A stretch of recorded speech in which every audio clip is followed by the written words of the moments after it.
The last stop. The neon sign flickered like a dying heartbeat against the midnight sky, Mike's 24/7, last stop for 50 miles. Sarah pulled her sedan into the cracked asphalt lot, the headlights cutting through fog that seemed to materialize from nowhere. Her fuel gauge had been kissing empty for the last 20 miles of desolate highway, and this ramshackle station was salvation wrapped in peeling paint and rust. The building squatted like a tumor on the landscape, its windows glowing sickly yellow from fluorescent tubes that hummed loud enough to hear through her closed car door. A single pump stood sentinel in the lot, its digital display dark except for a blinking red, prepay only, message. Sarah killed the engine and immediately felt the weight of the silence. No traffic, no wind, just the distant buzz of electricity and something else, a low, rhythmic thumping that seemed to come from beneath the ground. She shook her head, attributing it to exhaustion. She'd been driving for 14 hours straight, fleeing a life that had crumbled around her in San Francisco. The job, the relationship, the apartment, all gone in a cascade of poor decisions and worse luck. The bell above the station door gave a brittle chime as she pushed inside. The interior was a time capsule from the 1980s, wood-paneled walls, yellowed linoleum floors, and shelves stocked with dusty snacks that looked older than she was. Behind the counter sat a man who could have been 40 or 70, his face was an atlas of deep lines and liver spots, crowned by thin gray hair that hung in greasy strands. "Evening," he said, his voice like gravel in a cement mixer. His smile revealed teeth that were more gap than enamel. "Name's Mike. What can I do you for?" "Just gas," Sarah replied, fishing for her credit card.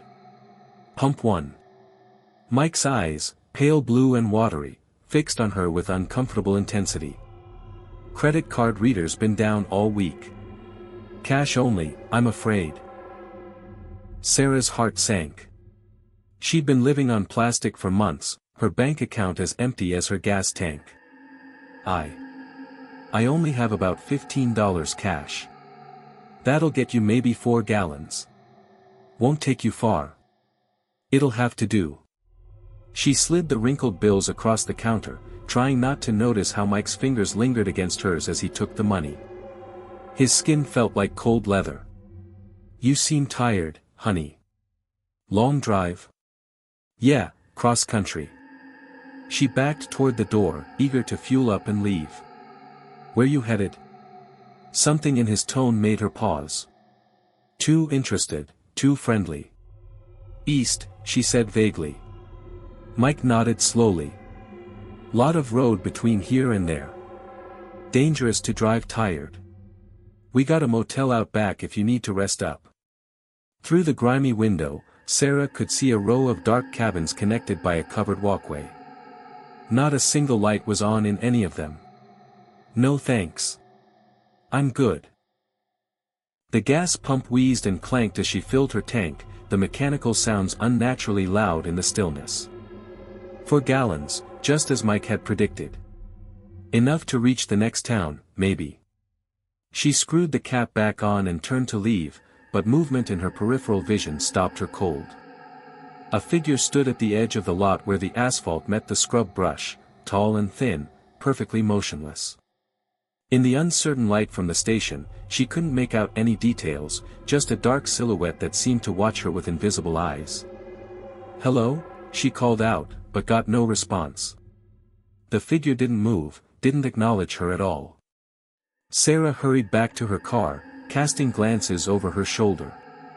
The figure remained frozen in place, and now she could swear there were more shapes gathering in the darkness beyond the station's feeble light.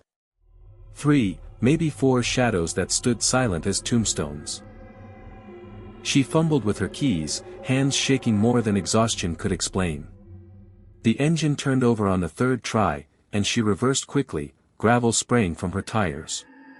In her rearview mirror, she saw Mike standing in the station doorway, and the motionless figures were gone. The highway stretched ahead like a black ribbon, her headlights the only illumination for miles. Sarah tried to focus on driving, on putting distance between herself and that unsettling place, but her mind kept returning to Mike's watery eyes and that underground thumping she'd heard. 20 miles out, her engine began to sputter.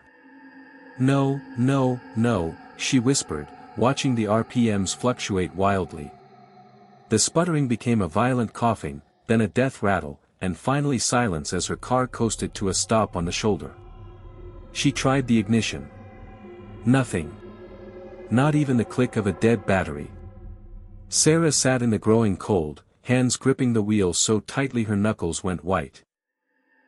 She was alone on a desolate stretch of highway with no cell service and no traffic. The smart thing would be to lock the doors and wait for dawn, hope someone would pass by. But as she reached for the lock button, she saw headlights approaching from behind. The vehicle that pulled up was an old pickup truck, its paint job eaten away by rust and time. Mike climbed out of the driver's seat, moving with surprising agility for someone his age. "Trouble?" he asked, approaching her window with that same unsettling smile. "Engine died," Sarah said through the glass, not rolling it down. "I was just about to call for help. No service out here, honey. Haven't been for years. Company said it wasn't cost-effective." Mike tapped the window with one gnarled finger. "Pop the hood, let me take a look." Against her better judgment, Sarah complied. What choice did she have? Mike spent several minutes poking around under the hood, muttering to himself in words she couldn't catch. Finally, he slammed it shut and shook his head. "Fuel pump's gone. Can't fix that roadside. You'll need a tow. There must be a garage somewhere. Nearest one's in Millfield, about 60 miles east. But Jimmy don't work weekends, and tomorrow's Sunday." Mike leaned against her car, his presence looming even through the metal and glass. "Tell you what, though. You can stay at the motel tonight, and I'll have Jimmy come out Monday morning. Fair deal?" The alternatives flashed through Sarah's mind: sleeping in the car on a deserted highway, walking back to the gas station in the dark, or trusting this strange man who'd appeared far too conveniently after her breakdown. None of them appealed. How much for the room? $40. Includes breakfast. She had maybe 25 left after buying gas. "I'm a little short. We can work something out." His smile widened, revealing more of those ruined teeth. "Maybe you could help out around the station in the morning. Cleaning, stocking shelves. Light work." Every instinct screamed at her to refuse, to take her chances on the highway. But the night was getting colder, and she was tired beyond rational thought. "Okay," she heard herself say. "Just for tonight." The motel room was exactly what she'd expected: cramped, musty, and decorated in a style that went out of fashion during the Carter administration. The carpet was an indeterminate brown color with stains that could have been anything, and the bed sagged in the middle like a hammock. But it was warm, and the door had a deadbolt. Mike had given her the key to room 7, right in the middle of the row. As she'd followed his truck back to the station, she'd noticed that all the other rooms were dark and looked like they'd been empty for years. Cobwebs stretched across some of the doorways, and weeds grew up through cracks in the walkway. "Bathrooms through there," Mike had said, gesturing to a door that looked like it hadn't been painted since the Eisenhower era. "Towels in the closet. You need anything, just holler. I live in the back of the station." Now, alone in the room, Sarah wished she'd taken her chances with the highway. The silence was oppressive, broken only by the occasional creak of settling wood and that same underground thumping she'd noticed at the station. It was louder here, more rhythmic, almost like a heartbeat. She tried the TV, but got nothing but static on every channel. The landline phone produced only a dull hum when she lifted it. Even her cell phone, which had shown one bar at the station, now displayed "no service" in stark letters. Sarah wedged a chair under the door handle and settled onto the bed fully clothed. Sleep, when it finally came, was fitful and filled with strange dreams. She dreamed of the station, but it was different, newer, cleaner, bustling with activity. Families filled up their station wagons while children ran around eating ice cream. Mike was there too, but younger, his hair dark and his smile genuine rather than predatory. And beneath it all, that rhythmic thumping, growing louder and more insistent. In the dream, she followed the sound, descending through a trapdoor behind the counter into tunnels that stretched impossibly far into the earth. The walls were lined with something that looked like roots or veins, pulsing with a reddish light. And at the end of the longest tunnel, she found them. Bodies.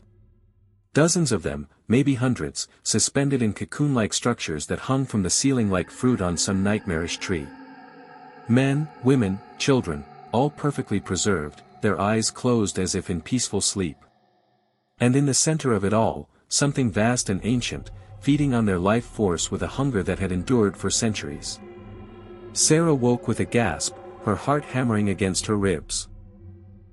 The room was still dark, but pale light filtered through the grimy window. Dawn was coming. The thumping sound was louder now, and it wasn't coming from underground. It was coming from the walls themselves, as if something massive was moving within the very structure of the motel. Thump. Thump. Thump. She grabbed her things and headed for the door, abandoning any pretense of politeness. The deadbolt turned easily, but the door wouldn't budge. She pulled harder, throwing her full weight against it, but it remained stubbornly closed. That's when she noticed the smell, sweet and cloying, like flowers left too long in standing water. It was seeping through the vents, growing stronger by the second. Sarah ran to the window and yanked at the curtains. The glass was painted black from the inside, trapping her in the room like an insect in a jar. Her fingernails scraped against the paint, but it had hardened to the consistency of concrete. The thumping stopped. In the sudden silence, she heard footsteps on the walkway outside, slow and deliberate. They paused outside her door. Sarah. Mike's voice, but different now, younger, stronger. Time for breakfast, honey. You must be hungry after such a long sleep. She pressed her back against the far wall, barely breathing. The doorknob turned, and despite the chair she'd wedged against it, the door swung open with ease. Mike stood in the doorway, but he wasn't the same man she'd met at the gas station. This version was tall and handsome, with thick dark hair and perfect teeth. His clothes were clean and pressed, and his smile radiated warmth and sincerity. Behind him, she could see the motel as it had been in her dream, fresh paint, manicured landscaping, and other guests moving about their morning routines. "What's wrong?" he asked, stepping into the room. "You look like you've seen a ghost." Sarah shook her head, backing toward the bathroom. This wasn't real. It couldn't be real. "I know it's confusing," Mike said, his voice gentle and understanding. "The transition always is. But you'll adapt. They all do, eventually." "What transition? What are you talking about?" "You're home now, Sarah. This is where you belong. Where you've always belonged." He gestured toward the transformed motel. "Look around. Isn't it beautiful? Isn't it better than that life you were running from?" And despite herself, Sarah found it was beautiful. The room had changed too, clean carpets, fresh paint, sunlight streaming through crystal-clear windows. Outside, she could hear the laughter of children and the pleasant hum of normal life. "All we ask," Mike continued, "is that you help us maintain this little piece of paradise. Just like all our other guests." Sarah's blood turned to ice. "Other guests? Oh yes. We have quite a community here. Mrs. Henderson has been with us since 1987, she runs the diner now. The Kowalski family manages the general store. Everyone contributes, everyone belongs." The sweet smell was getting stronger, and Sarah realized it wasn't flowers at all. It was the smell of decay, of things that should be dead but somehow weren't. The beautiful facade began to flicker, like a TV with bad reception. "You feed on them," she whispered. Mike's perfect smile never wavered. "Such an ugly way to put it. We prefer to think of it as symbiosis. They provide us with sustenance, and we provide them with eternal purpose. No more loneliness, no more failure, no more running away from problems that seem insurmountable. The room was shifting now, beautiful one moment, decrepit the next. Through the flickering images, Sarah caught glimpses of the truth: walls covered in that vein-like growth, the floor soft and spongy like living tissue, and in the corners, partially dissolved shapes that might once have been human. "The choice is yours, of course," Mike said. "You can join our community willingly, or—" He shrugged. "Well, the end result is the same, but the process is much more pleasant if you don't fight it." Sarah lunged for the bathroom, slamming the door behind her and fumbling for the lock. The small space was mercifully unchanged, still grimy and old, but real. She could hear Mike moving around the main room, his footsteps unnaturally heavy now. The bathroom window was tiny, but it might be large enough. Sarah climbed onto the toilet and tried to force it open. The frame was painted shut, but desperation gave her strength. It opened with a shriek of protest, and cold morning air rushed in. She squeezed through the opening, scraping her shoulders raw against the frame, and dropped into the scrub brush behind the motel. The sun was just cresting the horizon, painting the desert in shades of gold and red. Sarah ran toward the highway, branches tearing at her clothes and thorns drawing blood from her exposed skin. Behind her, she could hear pursuit, not just Mike, but others as well. The preserved residents of his little community, called to duty by some silent alarm. She reached the road just as a semi-truck appeared in the distance, its chrome bumper gleaming in the dawn light. Sarah waved frantically, standing in the middle of the asphalt until the driver had no choice but to stop. The trucker was a woman in her 50s with graying hair and kind eyes. "Jesus, honey, what happened to you?" Sarah looked back at the gas station and motel. From the highway, it looked exactly as it had the night before, run down, abandoned, with no sign of the beautiful facade Mike had shown her. But she could see figures standing at the edge of the lot, motionless silhouettes that watched her with invisible eyes. "Please," she gasped. "Just get me away from here." As the truck pulled away, Sarah watched Mike's 24/7 shrink in the side mirror until it was just a speck on the horizon. But she knew it was still there, waiting for the next desperate traveler to arrive with an empty tank and nowhere else to go. The trucker, whose name was Linda, took her to the next town and waited while she called a cab. Sarah never told anyone the full story, who would believe it? Instead, she filed a report about car trouble and a strange man at an isolated gas station, knowing it would probably be filed away and forgotten. 6 months later, living in a small apartment in Denver and working at a local diner, Sarah saw a news story that made her blood run cold. A family of 4 had vanished somewhere in the Nevada desert, their car found abandoned on Highway 50. The last charge on their credit card was for gas at a station called Mike's 24/7. Sarah tried calling the number for the sheriff's department mentioned in the story, tried to tell them what she knew. But the deputy who answered was polite but dismissive. "Ma'am, we've checked every gas station on that stretch of road. Ain't no place called Mike's 24/7. You might be thinking of somewhere else." That night, Sarah lay awake staring at the ceiling, listening to the sounds of normal life, traffic, neighbors arguing, a dog barking somewhere. Real sounds from the real world.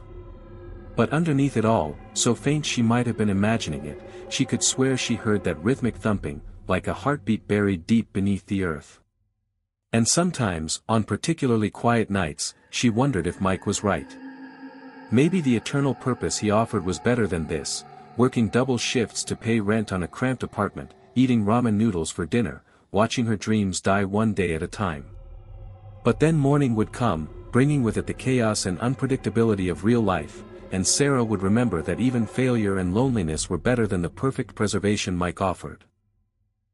Because being truly alive meant having the freedom to succeed or fail, to find love or lose it, to make your own choices even when they were the wrong ones. Still, she never drove alone at night anymore. And she always made sure her gas tank was full before starting any trip, no matter how short. Because somewhere out there, on a stretch of empty highway that might not even exist on official maps, Mike's 24/7 was still waiting.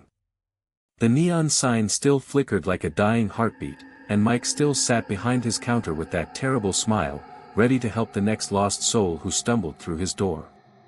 The last stop for 50 miles. The last stop for everything.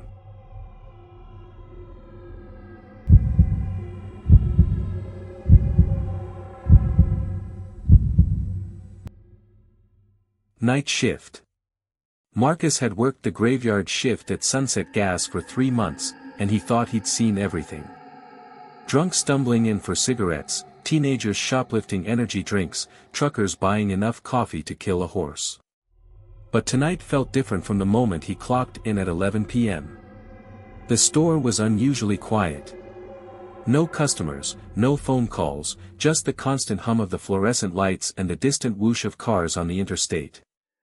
Marcus settled behind the bulletproof partition that separated him from the rest of the store, a necessary precaution in this part of town where 3 clerks had been robbed in the past year. At 11:47, the first customer arrived. The man was tall and gaunt, dressed in a rumpled suit that might have been expensive once. His skin had a grayish pallor, and when he smiled, his teeth looked too sharp. He moved through the aisles slowly, methodically, picking up items and setting them down without any apparent pattern. Marcus watched him through the security monitors, switching between cameras to track the stranger's progress. The man spent nearly 10 minutes examining a bag of beef jerky, turning it over in his hands like he'd never seen packaging before. When he finally approached the counter, he carried only a single item, a bottle of water. "Just this," the man said, his voice oddly flat. He placed a $20 bill on the counter, his fingers lingering on the money longer than necessary. Marcus rang up the sale and counted out the change. When their fingers touched during the exchange, the man's skin felt ice-cold despite the warm night. The stranger pocketed the change without counting it and walked out, leaving the water bottle on the counter unopened. Through the windows, Marcus watched the man cross the parking lot. But instead of getting into a car, he simply walked into the darkness beyond the reach of the streetlights and vanished. 20 minutes later, a woman arrived driving a sedan with one headlight out. She was middle-aged with graying hair and clothes that suggested she'd been traveling for a long time. Like the previous customer, she wandered the aisles aimlessly before selecting a single candy bar. "Working late?" she asked as Marcus processed the transaction. "Every night," he replied, trying to make conversation. "You traveling far?"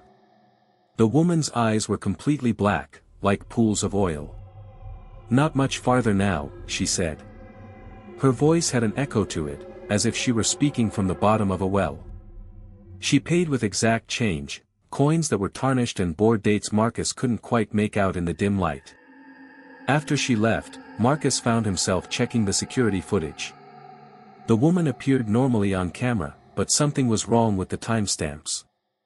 According to the system, she'd been in the store for -3 minutes. Marcus shook his head and rubbed his eyes. The night shift was getting to him. Maybe he needed more caffeine. The third customer arrived at 12:33 a.m. This one was a child, maybe 8 years old, wearing a dirty Little League uniform. No parent in sight, no car in the parking lot. The kid walked straight to the slushy machine and filled a large cup with blue raspberry, the artificial color staining his small hands. "Hey," Marcus called through the intercom. "Where are your parents?" The child turned toward him, and Marcus's blood turned to ice water. Half of the kid's face was missing, revealing bone and something that writhed underneath like maggots. The remaining eye was milky white and unfocused. "They're waiting in the car," the child said in a voice that belonged to someone much older. "They sent me in for a snack." Marcus looked at the parking lot through the windows. Empty except for his own beat-up Honda. The child approached the counter and placed the slushie down along with a handful of coins. Some of them looked like old silver dollars, others were foreign currency, and a few appeared to be made of materials that weren't quite metal. "That's not enough," Marcus said, though he wasn't sure why he was continuing this charade. Nothing about this made sense. "It's all I have," the child replied. The maggot things in his skull writhed faster. Marcus found himself taking the coins, though every rational part of his brain screamed at him to call the police. The metal felt wrong, too heavy, too warm, and it seemed to pulse with its own heartbeat. The child took his slushie and walked out. Through the window, Marcus watched him cross the parking lot and simply fade away like morning mist. Marcus grabbed his phone to call 911, but there was no signal. The landline behind the counter produced only static when he lifted the receiver. Even the radio had gone dead, leaving him in complete silence except for the ever-present hum of the lights. He checked the time, 12:45 a.m. His shift had another 6.5 hours to go. The customers kept coming. A businessman with his throat cut, shopping for bandages he would never apply. Twin girls in matching sundresses, their skin blue-white like drowned corpses, buying ice cream they couldn't eat. An elderly man with no eyes, carefully selecting sunglasses from the revolving display. Each one paid with impossible currency and left without their purchases. Each one spoke in voices that didn't match their appearances. And each one vanished into the darkness beyond the parking lot as if they'd never existed at all. Marcus tried to leave. He abandoned his post and walked to the front door, but it wouldn't open. The electronic lock showed green, the bolt had retracted, but the door remained sealed as if welded shut.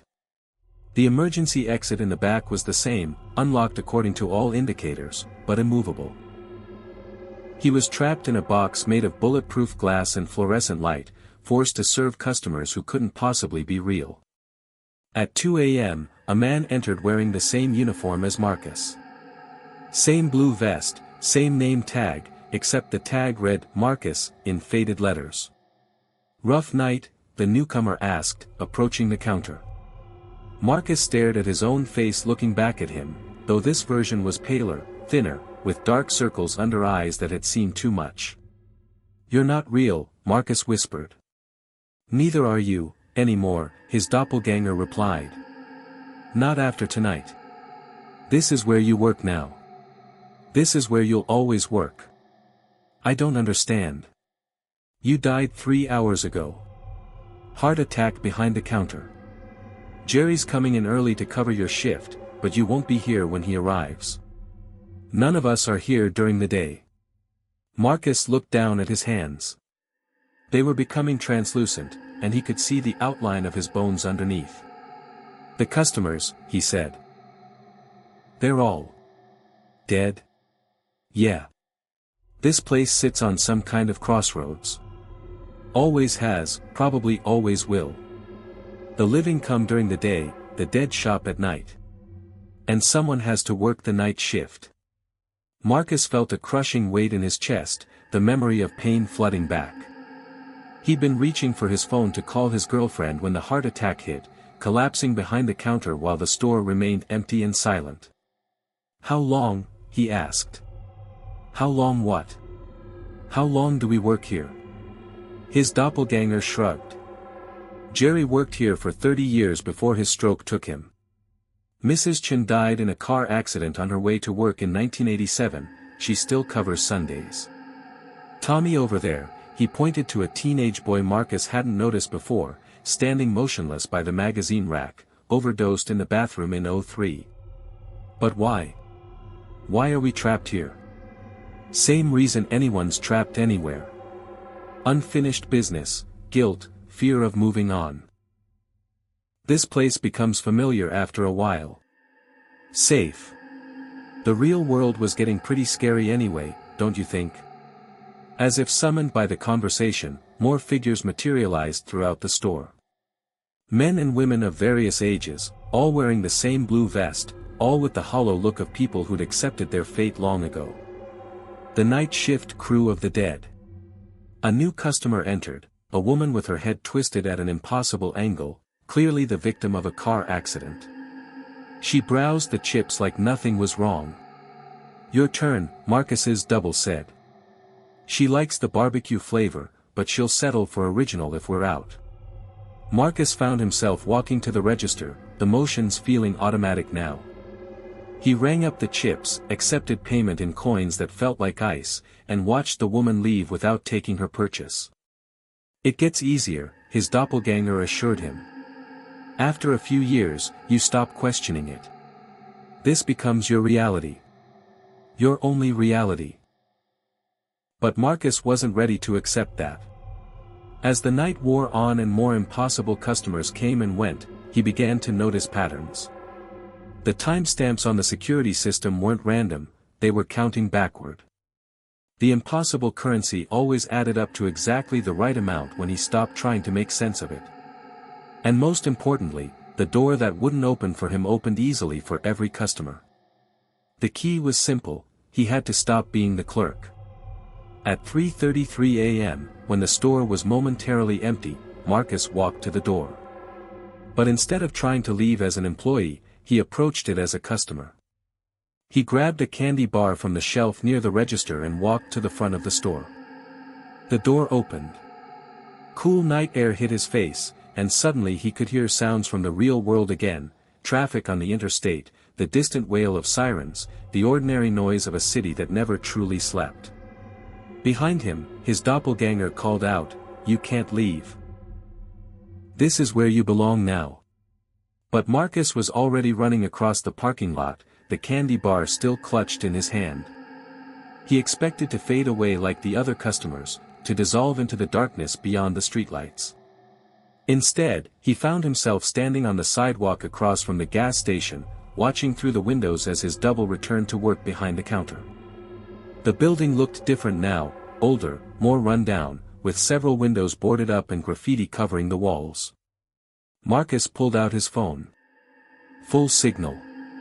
The time read 3:47 a.m., and he had 17 missed calls from his girlfriend. He called her back, and she answered on the first ring. "Marcus. Jesus, where have you been? Jerry found you collapsed at the store. You're at Mercy Hospital.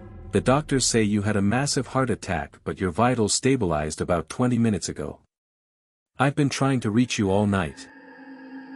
What? Marcus looked back at the gas station. The lights were off now, and a "closed" sign hung in the window. "Where are you? You shouldn't have left the hospital." Marcus realized he was still wearing his work uniform, still had his name tag pinned to his vest. "I'll be right there," he said.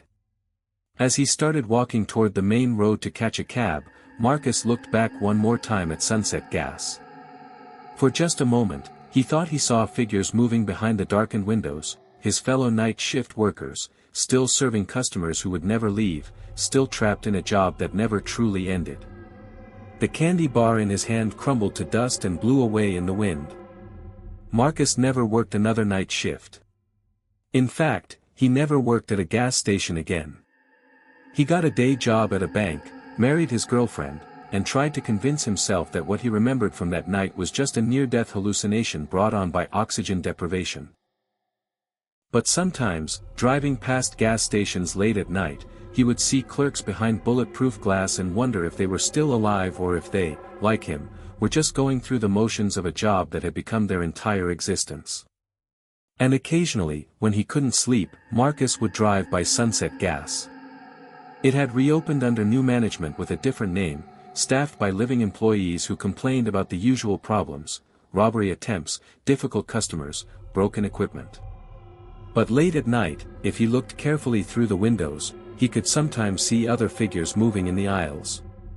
Translucent shapes in blue vests, forever working the night shift, serving customers who paid with coins from beyond the grave and left their purchases behind like offerings to the dead. The night shift never ended at Sunset Gas. It just changed crews.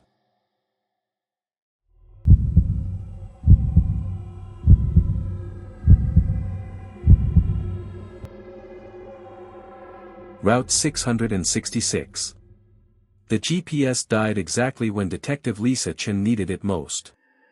She'd been following State Route 666 through the Nevada desert for 2 hours, chasing leads on the Morrison kidnapping case, when her phone screen flickered and went black. The last thing she'd seen was her destination, a gas station called Devil's Crossroads, allegedly the last place 8-year-old Emma Morrison had been seen alive. The road stretched endlessly ahead, shimmering with heat mirages despite the late afternoon hour. Lisa had been a cop for 12 years, worked homicide for 5, and she'd learned to trust her instincts. Right now, those instincts were screaming that something was very wrong with this place. The gas station appeared like a mirage itself, emerging from the heat waves as a cluster of red and white buildings that looked decades out of place. A classic 1950s design complete with rounded edges and chrome trim, as if someone had preserved a piece of Americana in this godforsaken stretch of desert. The sign read, "Devil's Crossroads, open 24/7, in faded letters that might once have been bright red.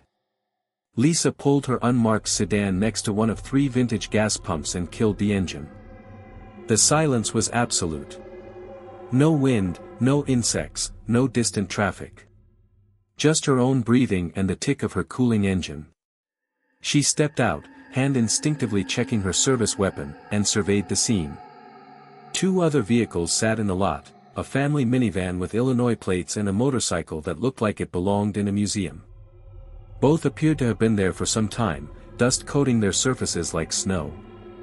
The main building was larger than it had seemed from the road, with wraparound windows that should have offered a clear view inside. Instead, the glass was tinted so dark it was impossible to see anything within. A smaller building to the left bore a sign reading, "Garage, we fix everything," while a third structure looked like it might be employee housing. Lisa approached the main entrance, brass bells jingling as she pushed through the glass door. The interior hit her like a time capsule, checkered linoleum floors, red vinyl stools at a lunch counter, and shelves stocked with products she hadn't seen since childhood. Everything was pristinely clean and perfectly organized, but completely empty of people. "Hello?" she called out. "Police. Anyone here?" Her voice echoed strangely, as if the building were much larger than it appeared. From somewhere deeper inside, she heard what might have been a radio playing old rock and roll, the kind of music her grandfather used to love. Behind the lunch counter, a door marked "Employees Only" stood slightly ajar. Lisa moved toward it, her footsteps unnaturally loud on the linoleum. As she reached for the door handle, she heard voices from the back room, muffled conversation that stopped abruptly when the floorboard creaked under her weight. "This is Detective Chen with Las Vegas Metropolitan Police," she announced. "I'm investigating a missing child case. I need to speak with whoever's in charge here." The door swung open before she could touch it, revealing a man in his 60s wearing a grease-stained mechanic's coverall. His face was deeply lined and weathered, with pale blue eyes that seemed to look right through her. His name tag read Earl. "Detective," he said, extending a hand that felt oddly cold despite the desert heat. "We've been expecting you." Something in his tone made Lisa's hand drift toward her weapon again. "Expecting me?" "Word travels fast out here. Not many places to go, not many people to talk to. Come on back, we'll get you sorted out." Earl led her through a maze of back rooms that seemed to go on far longer than the building's exterior dimensions should have allowed. They passed a kitchen where pots bubbled on an ancient stove, tended by a woman who looked up and smiled but said nothing. Her teeth were perfect and white, but her eyes were completely black. "That's Martha," Earl explained without Lisa asking. "She makes the best apple pie in 3 states. You hungry? Long drive from Vegas." Lisa hadn't told him where she'd come from. "Actually, I'm here about Emma Morrison.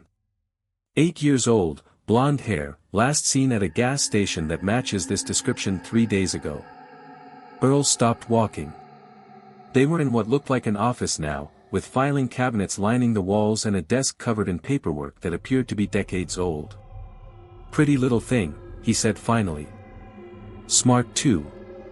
Asked a lot of questions." "She was here." Lisa felt her pulse quicken. "Where is she now?" "Safe," Earl replied. "Safer than she'd be out there, anyway. World's a dangerous place for children these days. I need to see her. Now." Earl studied her for a long moment, those pale eyes seeming to weigh something Lisa couldn't identify. "You sure about that, detective? Some things, once you see them, you can't unsee. Some knowledge changes you." Where is the child? Earl sighed and gestured toward another door. Third floor. Room 312. But detective, you might want to prepare yourself. The building had looked like a single-story structure from outside, but somehow they were climbing stairs that creaked with age. The second floor was a hotel corridor with numbered rooms stretching in both directions, lit by flickering fluorescent fixtures. The carpet was red and gold in a pattern that hurt to look at directly. How many people are staying here? Lisa asked. Depends how you count, Earl replied cryptically. They climbed to the third floor, which was identical to the second except for the smell. It started as something like old flowers, but underneath was something else, something organic and wrong. Lisa had smelled death before, in all its various stages, but this was different. This was death that had been preserved somehow. Room 312 was at the end of the corridor. Earl produced an old-fashioned skeleton key and unlocked the door. Emma? Lisa called out. Honey, my name is Lisa. I'm a police officer. Your parents sent me to find you. The room was decorated like a child's bedroom from the 1950s, pink wallpaper with cartoon horses, a canopy bed with ruffled covers, and shelves lined with vintage toys and dolls. Emma Morrison sat at a small vanity table, brushing the hair of a porcelain doll that looked exactly like her. Hi, Emma said without turning around. Earl said you'd come eventually. He says people always come looking. Lisa stepped into the room, relief flooding through her. Emma appeared unharmed, clean clothes, brushed hair, no obvious signs of abuse or neglect. But something was off. The child's skin had an odd pallor, and when she finally turned around, her eyes held a knowledge no 8-year-old should possess. Emma, we need to go. Your mom and dad are very worried about you. Are they? Emma tilted her head. That's nice. I worried about them too, sometimes. Before. Before what? Before I understood. Lisa knelt down to Emma's eye level. Understood what, sweetheart? That some people aren't meant for the regular world. Some people are special. Earl explained it all to me. Earl had remained in the doorway, watching the interaction with those unsettling pale eyes. Emma's been learning about her gift, he said. Show the detective, Emma. The child smiled and reached for another doll on the shelf. This one was made of cloth and straw, crude but somehow more disturbing than the porcelain one. As Lisa watched, Emma whispered something to the doll, too quiet to make out. The doll moved. It was subtle at first, just a twitch of the head, a shift of the arms. But then it sat up in Emma's hands and turned its button eyes toward Lisa. Its stitched mouth moved as if trying to speak. Jesus Christ, Lisa breathed, instinctively reaching for her gun. Language, Earl chided gently. There's a child present. Emma, put that down. We're leaving. Right now. But Emma was already reaching for another doll, and another. Soon her hands were full of animate toys, each one moving independently, their dead eyes fixed on Lisa with unmistakable malice. I can't leave, Emma said matter-of-factly. This is where I belong. Earl showed me what happens to people like us in the regular world. They lock us up. They do tests. They try to make us normal. Emma, listen to me. None of this is real. This man has done something to you, maybe drugged you. Detective Chen, Earl interrupted. I think you should meet some of our other guests. The corridor outside had filled with people. Men, women, children of various ages, all dressed in clothing from different eras. A woman in a 1960s house dress stood next to a man in a Victorian suit. Children in everything from Depression-era overalls to 1980s designer clothes lined the walls. All of them had the same pale skin as Emma. All of them had the same knowing look in their eyes. We collect the special ones, Earl explained. The ones who don't fit in regular society. The gifted. The cursed. The simply misunderstood. This is a sanctuary for people the world would rather forget. A boy who looked about 10 years old stepped forward. He was wearing a Little League uniform that belonged in the 1970s. "I could make baseballs explode just by looking at them," he said proudly. "Scared everyone at school. My parents brought me here when the doctors couldn't explain it." A teenage girl in a poodle skirt added, "I kept predicting when people would die. Made folks uncomfortable at church socials." More stories followed, each one describing abilities that defied explanation. Telekinesis, precognition, communion with the dead, control over insects and animals. All of them had been brought here by frightened parents, concerned relatives, or they'd simply wandered in seeking refuge from a world that couldn't understand them. "How long have you been collecting them?" Lisa asked, though she was beginning to suspect the answer would terrify her. "Since 1952, Earl replied. "That's when I first realized what this place was. What it could be. The desert draws the unusual, detective. Always has. The Native Americans knew it, called this area sacred. Or cursed, depending on your perspective." Lisa looked around at the assembled crowd. Some of these people had been missing for decades. The boy in the Little League uniform alone had probably been gone since before she was born. "Their families," she said. "People have been looking for them." "People look," Earl agreed. "But they don't often find. And those who do find, well, they usually decide to stay." The implication hit Lisa like a physical blow. "You're not letting me leave. I'm hoping you won't want to." Earl gestured, and the crowd parted to reveal a woman in a police uniform from maybe 20 years ago. Her badge read, Sheriff's Department, and her name tag said, Reynolds. "Detective," the woman said, stepping forward. "I came here looking for a missing teenager in 2003. Found her, too. Found a lot more than that." Reynolds. Lisa had heard that name in the squad room. A sheriff's deputy who disappeared while investigating a missing person case. Presumed dead after her patrol car was found abandoned in the desert. "That's right. And I've been here ever since, helping Earl keep the peace. Turns out I have a gift too, I can sense violence before it happens. Very useful for maintaining order in a place like this." The crowd was closing in now, not threatening exactly, but making it clear that Lisa's options were limited.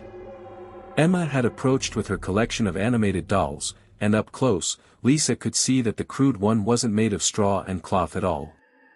It was made of hair and bone and things that might once have been human. "What are you?" Lisa asked Earl. "I'm the caretaker," he replied simply. "Have been for 70 years, give or take. Someone has to tend the special ones, protect them from the world and the world from them. And if I refuse to stay?"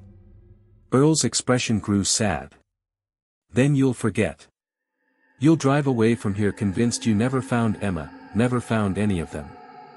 You'll file a report saying the gas station was abandoned, that the lead was a dead end. And in a few months or years, when the forgetting gets too hard to bear, you'll come back. They always come back," Deputy Reynolds added. "The ones who leave. Something about this place gets into your blood." Lisa felt a creeping horror as she realized the truth. "You let them go knowing they'll return." "Free will is important," Earl said. "Even for the gifted. Everyone has to choose their own path." "And Emma? What about her choice?" Emma spoke up from behind her collection of animate dolls. "I already chose. I want to stay with Earl and learn about my gift. In the regular world, people were scared of me. Here, I'm special." The 8-year-old's words carried the weight of absolute conviction, and Lisa realized with growing dread that the child genuinely believed she was better off here. Worse, looking at the assembled crowd of missing persons from across 7 decades, Lisa wasn't entirely sure she was wrong. "Show me," Lisa said finally. "Show me what you really are." Earl nodded and led the group back downstairs, through corridors that shifted and changed as they walked. Rooms appeared that hadn't been there before. Hallways stretched longer than the building's footprint should have allowed. The very architecture of the place defied rational explanation. They emerged into what looked like a vast underground chamber carved from living rock. The ceiling stretched up into darkness, and the walls were covered with symbols that seemed to move when Lisa wasn't looking directly at them. In the center of the space was a pool of water that reflected not the chamber above, but star-filled sky. "This is the heart of it," Earl explained. "The crossroads. The place where the normal world meets the world of the gifted. I'm not exactly human anymore, detective. Haven't been for a long time. But I remember what it was like to be afraid, to be different, to have nowhere to go." The assembled crowd of the gifted arranged themselves around the pool. Each one demonstrated their ability, objects moving without being touched, predictions of Lisa's thoughts before she voiced them, communication with things that had been dead for decades. Emma's dolls danced in the air around her like a macabre ballet. "You have a gift too," Earl said to Lisa.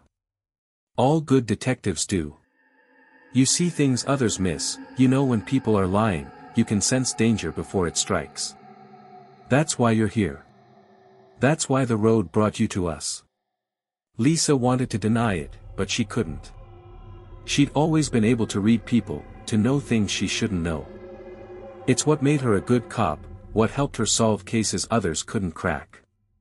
"The question is," Earl continued, "do you want to develop that gift? Do you want to join a community where being different isn't a curse? Or do you want to go back to pretending you're just like everyone else?" Lisa looked at Emma, at Deputy Reynolds, at all the missing persons who'd found their way to this impossible place. They seemed happy, or at least content. They'd found acceptance for abilities that the regular world would never understand. But they were also trapped, prisoners of their own gifts and Earl's protection. "If I stay," Lisa said, "do I get to remain who I am?"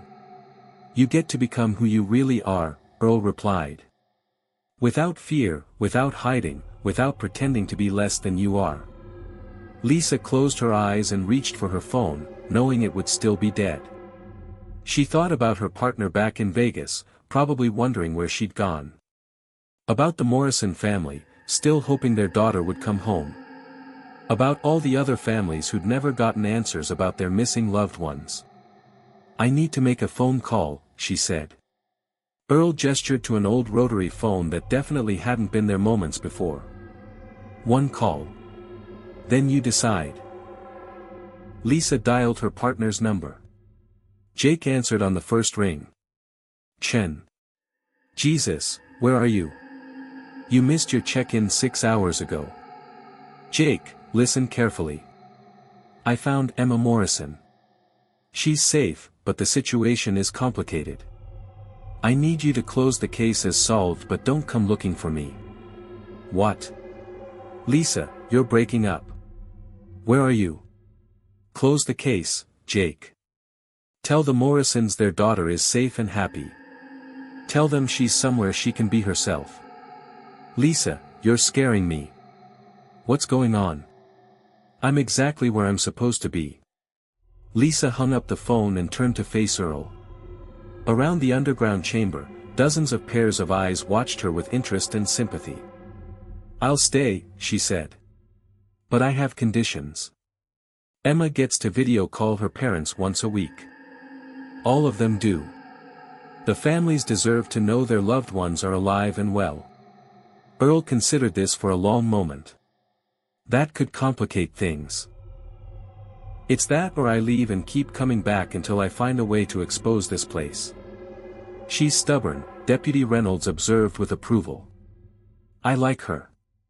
Earl smiled, the expression transforming his weathered face.